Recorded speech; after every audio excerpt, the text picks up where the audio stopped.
दोस्तों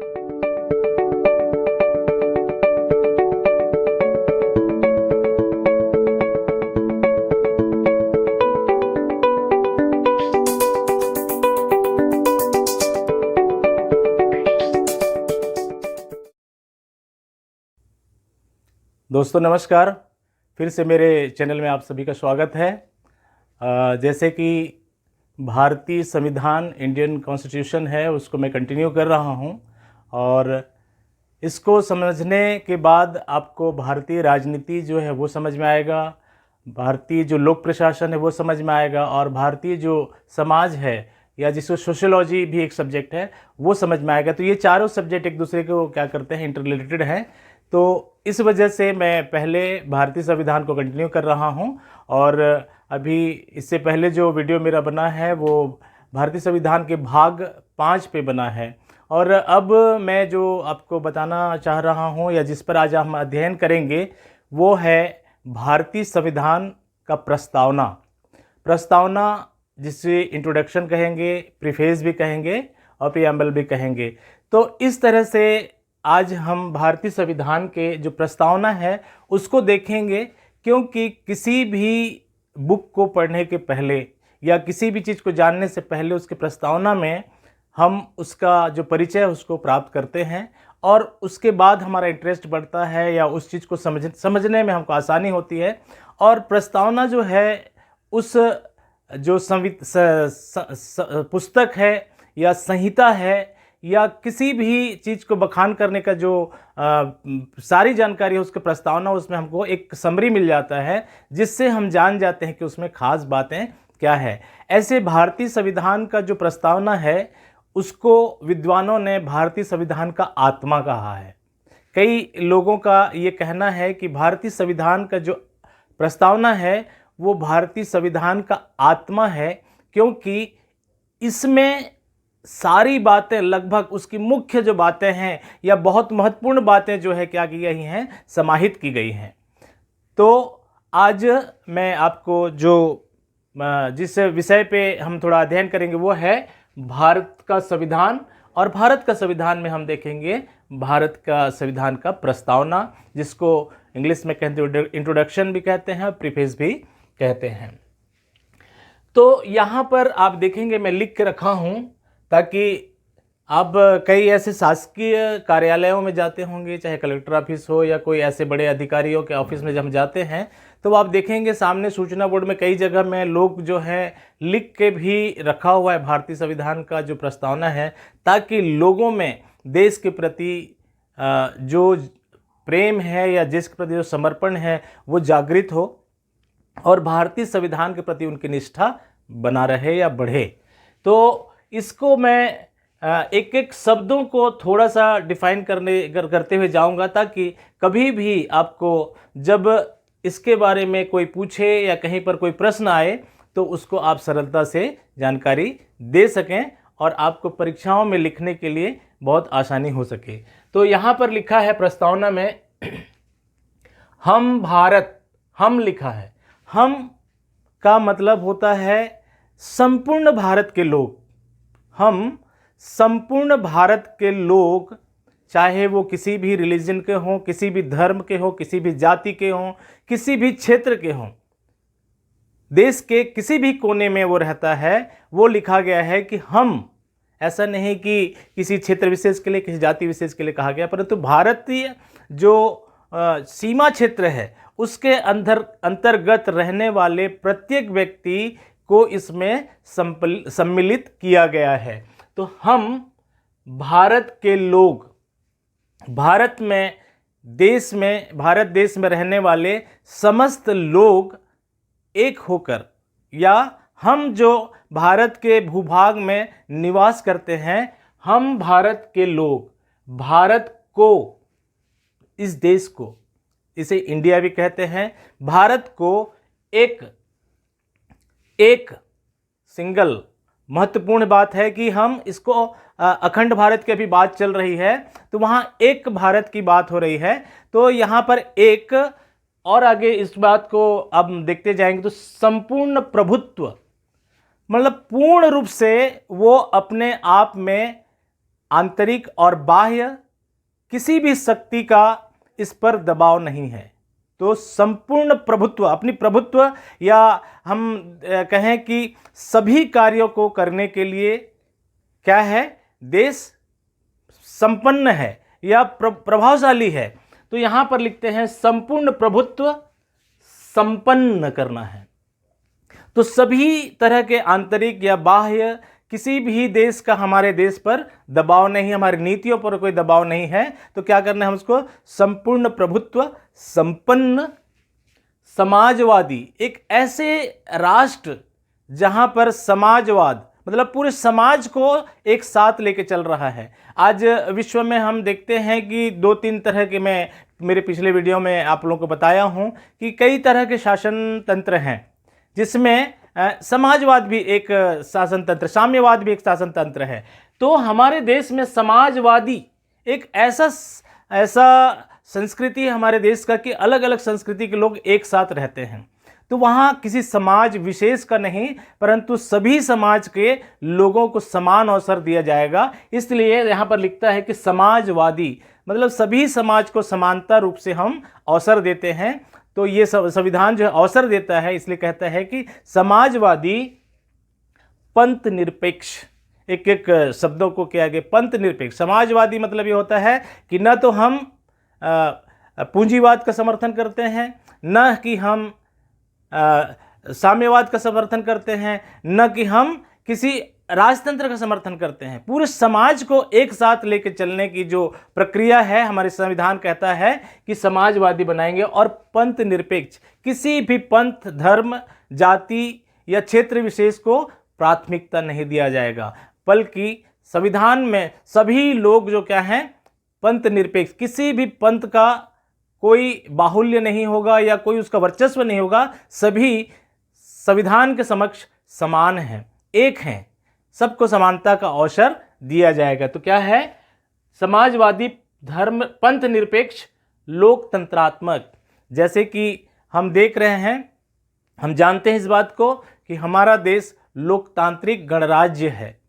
यहाँ लोकतंत्र से लोकतांत्रिक शासन पद्धति कार्य कर रहा है। तो भारतीय संविधान में इस बात को या प्रस्तावना में इस बात को साफ साफ लिखा गया है कि हमारा देश कैसा होगा, समाजवादी, धर्मनिरपेक्ष, पंथ निरपेक्ष, लोकतंत्रात्मक गणराज्य।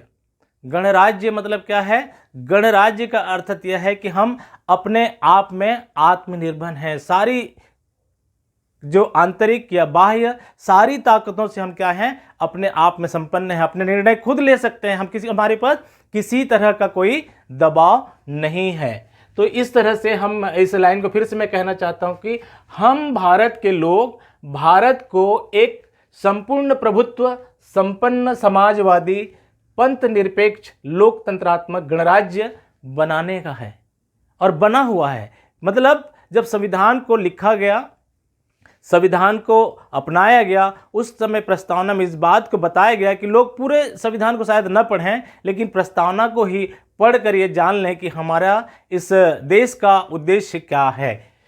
ठीक है, तो वहां पर गणराज्य बनाने के लिए तथा उसके समस्त नागरिकों को, देखिए वहां पर हम पाते हैं संविधान में कि समस्त नागरिकों को, भारत के भूभाग क्षेत्र में रहने वाले, चाहे वो केंद्र शासित किसी प्रदेश में हो, चाहे हमारे देश की राजधानी में हो, या गांव जो सुदूर क्षेत्र में है या पहाड़ी क्षेत्र में कोई गांव है, वहां पर भी कोई व्यक्ति अगर रहता हो तो उसको क्या करना है, तथा उसके समस्त नागरिकों को क्या क्या सुविधाएं होंगी, किस तरह के न्याय दिया जाएगा, किस तरह उनके साथ सुविधाएं या किस तरह की उनके साथ व्यवस्था की जाएगी, उन सब बातों के बारे में बताया जा रहा है। नागरिकों को सामाजिक, मनुष्य एक सामाजिक प्राणी है, इस बात को हम सभी जानते हैं।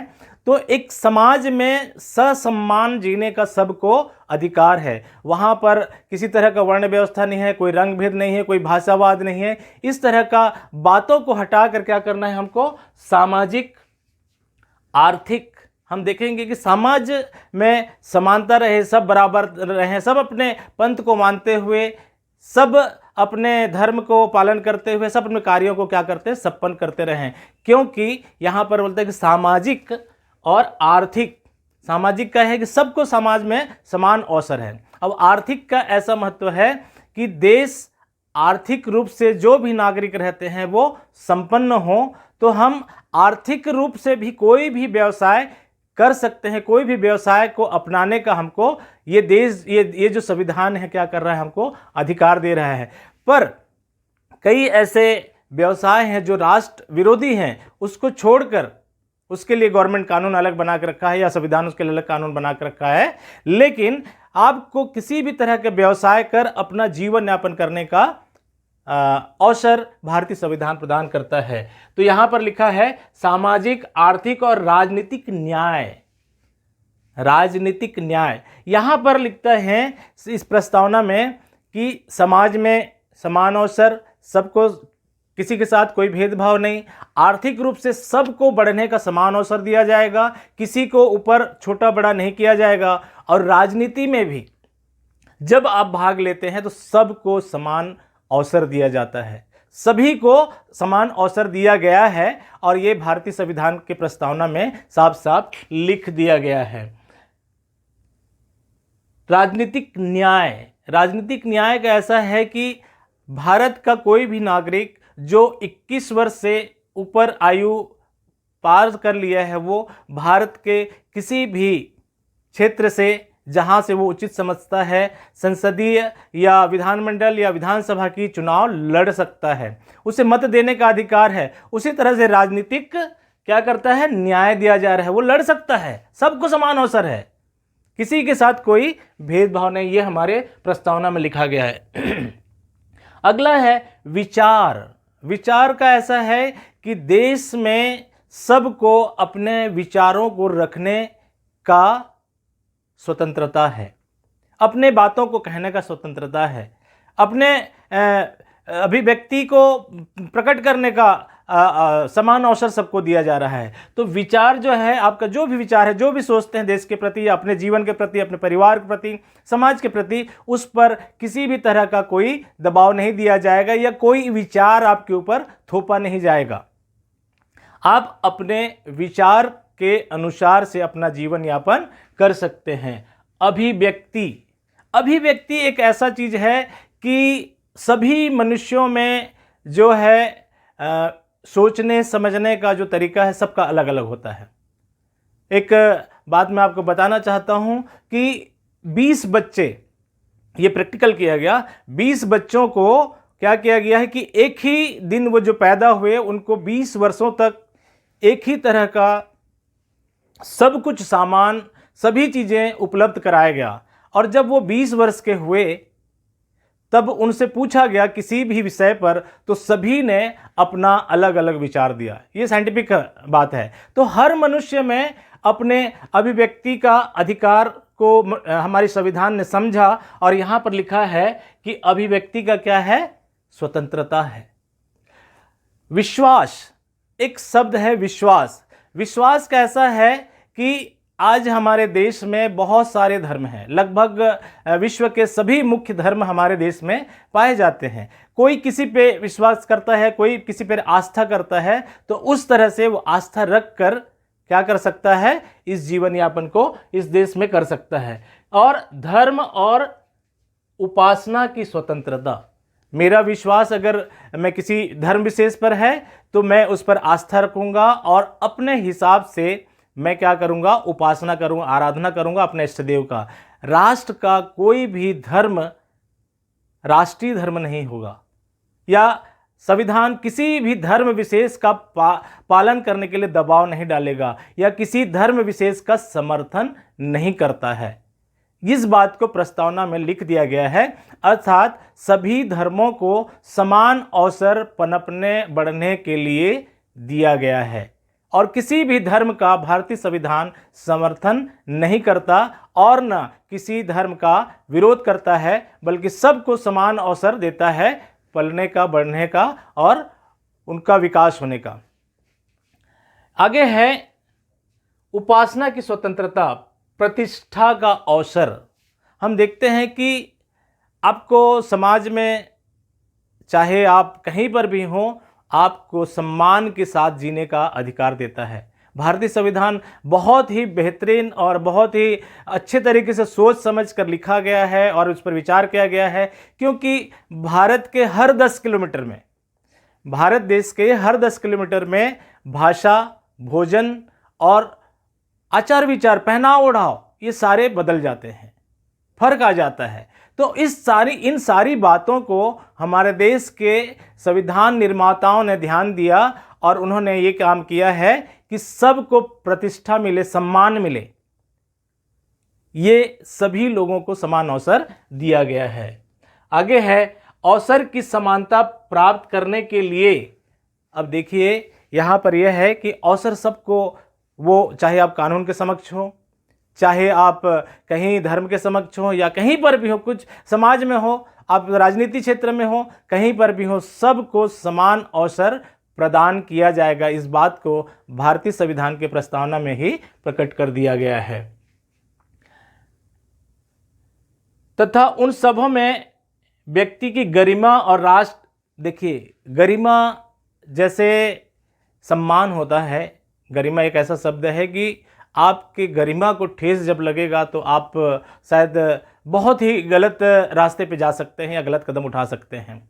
तो राष्ट्र के संविधान निर्माताओं ने जब इस बात को देखा, या भारतीय संविधान इस बात को पोषित करता है कि हर व्यक्ति का गरिमा बना रहे। मैं आपको बताना चाहता हूं कि जैसे जीवित व्यक्ति का सम्मान से जीने का अधिकार है, उसी तरह से भारतीय संविधान में ऐसा व्यवस्था किया गया है कि कोई व्यक्ति अगर मृत भी हो जाता है तो उसका ससम्मान, अगर कोई वारिस नहीं है, कोई उसका देखभाल करने वाला नहीं है, तब भी ऐसा व्यवस्था किया गया है कि उसका ससम्मान अंत्येष्टि किया जाए। तो हम सब जो जीवित लोग हैं या हम सब जो भारत के नागरिक हैं, हमको भारत का संविधान क्या करता है, समान अवसर देता है और गरिमा के साथ रहने का, जीने का अवसर देता है। राष्ट्र की एकता और अखंडता, ये बहुत ही महत्वपूर्ण बात है। आज कुछ क्षेत्रों में देखते हैं कि भाषा का, क्षेत्र का और थोड़ा सा बोलबाला रहता है और वहाँ पर थोड़ा सा अलगाववाद दिखता है, लेकिन इन बातों को अब जबकि हमारे देश में शिक्षा का बहुत ज़्यादा प्रचार हो चुका है और अभी जैसे जम्मू कश्मीर में 370 लगा दिया गया है, हटा दिया गया है, तो इसी तरह से हम देखते हैं कि हमारे देश में अब जो भाषाई या फिर क्षेत्रीय की जो भावना थी वो भी कम होते जा रहा है और लोगों में ये बात आ गया है कि हम क्या करेंगे, राष्ट्र की एकता और अखंडता को बनाए रखेंगे। हमारे राष्ट्र के जो राजनेताएं हैं, नेता लोग हैं, उनके ऊपर बहुत बड़ी जिम्मेदारी है कि देश में किसी भी क्षेत्र में ऐसा कोई विकट परिस्थिति निर्मित न हो कि वहाँ पर क्षेत्रीय भावना आ जाए, भाषाई भावना आ जाए और लोग वहाँ पर अपने आप को अलग सोचने लगे और दूसरे को हीन भावना में देखने लगे। लेकिन अब जब से शिक्षा का अच्छा प्रचार प्रसार हो चुका है, लोग समझ चुके हैं और देश की महत्ता को, सबको समान अवसर देता है, इसलिए इस बात को जान चुके हैं और अब ये बात जो है पूर्ण हो रही है कि राष्ट्र की एकता और अखंडता को क्या करना है, बनाए रखना है। सुनिश्चित करने वाली बंधुता बढ़ाने के लिए, देखिए एकता और अखंडता को बनाए रखने के लिए क्या करना है हमको, बंधुता। आज शहरों में हम देखते हैं, गांव में तो 2, 4 या 5 कौम के लोग रहते हैं, लेकिन शहरों में आज कई कौम के लोग रहते हैं और सब बहुत अच्छे से मिलकर रहते हैं। एक ऑफिस में आप काम करते हैं, देखेंगे अलग अलग प्रांत के लोग रहते हैं और सभी एक बहुत ही बंधुत्व संबंध के साथ रहते हैं। किसी के साथ किसी का भी मतभेद नहीं रहता, बल्कि बड़े प्यार से रहते हैं और यही हमारी जो प्रेम की भावना है, और ये बात बता रहा हूँ कि प्रेम की भावना ही है हमको क्या करता है, एक कर रहा है। आज हमारे देश की कोई 1-2 राष्ट्रीय त्यौहार हैं, उसके बाद बाकी सभी त्योहारों को सभी लोग मिल के मनाते हैं। ये नहीं सोचते कि ये त्यौहार उनका है, ये त्यौहार उनका है या इस कौम का, इस तरह नहीं। आज सब एक दूसरे को क्या कर रहे हैं, समर्थन कर रहे हैं, एक दूसरे का साथ दे रहे हैं और इस देश की अखंडता को सुनिश्चित करने में बहुत मददगार हो रहे हैं। देखिए यहां पर लिखा है कि सुनिश्चित करने वाली बंधुता बढ़ाने के लिए दृढ़ संकल्प हैं। यहाँ पर प्रस्तावना में इस बात को लिखा गया और वो आज सही मायने में हो भी रहा है कि उस समय के जो संविधान निर्माता लोग हैं उन लोगों ने इस बात को जान लिया था और उन्होंने कह दिया कि हम दृढ़ संकल्प हैं कि हमारा देश को इस तरह से हमको बनाना है, होकर अपनी इस संविधान सभा में। और देखिए यहाँ पर ऐसा है कि ये बातें 26 नवंबर 1949 को अंगीकृत किया गया। आज से कितना साल, 75 साल 76 साल हो गए। इतने साल पहले लोगों ने इस बात को, भारत के वासियों ने इस बात को क्या किया था, स्वीकार कर लिया था कि हम इस देश को ऐसा बनाएंगे। तो हम यहाँ पर पाते हैं कि ये भारत के संविधान में प्रस्तावना जो है, हम भारत के लोग, मैं आपको पढ़ के सुना दे रहा हूँ इस बात को, हम भारत के लोग भारत को एक संपूर्ण प्रभुत्व संपन्न समाजवादी पंथ निरपेक्ष लोकतंत्रात्मक गणराज्य बनाने के लिए तथा उसके समस्त नागरिकों को सामाजिक, आर्थिक और राजनीतिक न्याय, विचार, अभिव्यक्ति, विश्वास, धर्म और उपासना की स्वतंत्रता, प्रतिष्ठा का अवसर की समानता प्राप्त करने के लिए तथा उन सबों में व्यक्ति की गरिमा और राष्ट्र की एकता और अखंडता सुनिश्चित करने वाली बंधुत्वता बढ़ाने के लिए दृढ़ संकल्प होकर अपनी इस संविधान सभा में आज दिनांक 26 नवंबर 1949 को क्या करते हैं, अंगीकृत करते हैं या स्वीकार करते हैं। इस बात को क्या किया है, उन्होंने लिख दिया है प्रस्तावना में। और ये बात आज हम, हो सकता है 1-2 पीढ़ी आ गए हैं 75 सालों में, 76 सालों में, और नए लोग भी आ गए हैं और इन सब चीज़ों को पालन कर रहे हैं। तो हमारा जो संविधान का जो प्रस्तावना है या इंट्रोडक्शन है या प्रीफेस है, हमको भारतीय संविधान का जो एक निचोड़ है उस बात को बता दे रहा है। मैं एक बात को और भी कहना चाहता हूँ कि जिस तरह से घरों में भोजन बनाया जाता है और भोजन बना के या चावल बनाया जाता है, तब घर की माताएं क्या करती हैं, पका या नहीं पका उस चीज़ को जानने के लिए क्या करते हैं, उसका 1-2 दाना को उठाकर देख लेती हैं और जान जाती हैं कि खाना पक गया या नहीं पका है। उसी तरह से अगर आप भारतीय संविधान को जानना चाहते हैं, भारतीय संविधान को समझना चाहते हैं, तो इसके प्रस्तावना को जो पढ़ लेते हैं वो जान जाते हैं कि भारतीय संविधान किस तरह का है। इस तरह से भारत के संविधान के इस प्रस्तावनाओं को कई विद्वानों ने भारत के संविधान की आत्मा या दिल कहा है।